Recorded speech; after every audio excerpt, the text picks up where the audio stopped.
ஆயிட்டு இருக்கோம். இதுல போய் திடீர்னு ஒரு மகர்ஷி பண்ணத்தை மட்டும் நாம பின்பற்றுவதுன்னா அது தவறு. அதனாலே புலந்தரும் செல்வம் தந்திரும் நிச்சயமா துயர்கள் வரத்தான் போறது. இந்த துயர் வர்ற காலத்துல திருநாம சங்கீர்த்தனை என்ன பண்ணி கொடுக்கும் தெரியுமா? ஒண்ணு, துயரனுடைய தாக்கத்தை குறைத்து கொடுக்கும். ரெண்டாவது, அந்த துயரை ஏற்றுக்கொள்ளுகிற மனப்பக்குவத்தை நமக்கு கொடுக்கும்.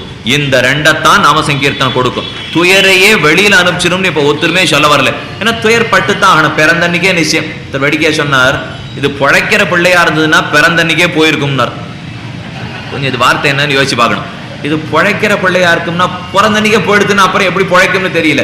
ஏன்னா வாழ்ந்தாலே கர்மத்தை அனுபவிச்சு தான் ஆகணும். அதனாலதான் வேடிக்கை சொன்னார், அது எங்க போறது இப்போ. அதனால பார்த்தோம்னா என்னைக்கு பிறந்தோமோ கட்டத்தை அனுபவிக்க வந்துட்டோம். அதை சிரிச்ச முகத்தோட எதிர்கொண்டு முடிச்சுட்டு நாம போயிடணும். இருக்கிற காலம் குறைவு. இப்போ அந்த காலத்துக்குள்ள நாமத்தை பத்தி தெரிஞ்சுட்டு வைபவத்தை தெரிஞ்சுட்டு அறிஞ்சுட்டோம்னா மற்றதெல்லாம் தானே பின்தொடர்ந்து வந்துட்டு இருக்கோம். பள்ளிக்கூடத்துக்கு போவோம், பாடசாலைக்கு போவோம், படிக்கிறத படிப்போம், ஆடுவோம், விளையாடுவோம், கேளிக்கைகளில் ஈடுபடுவோம், எல்லாம் பண்ணுவோம். இதெல்லாம் ஒரு 70-80 பக்கம் வச்சு நடுவோம். மிச்சம் ஒரு 20-30%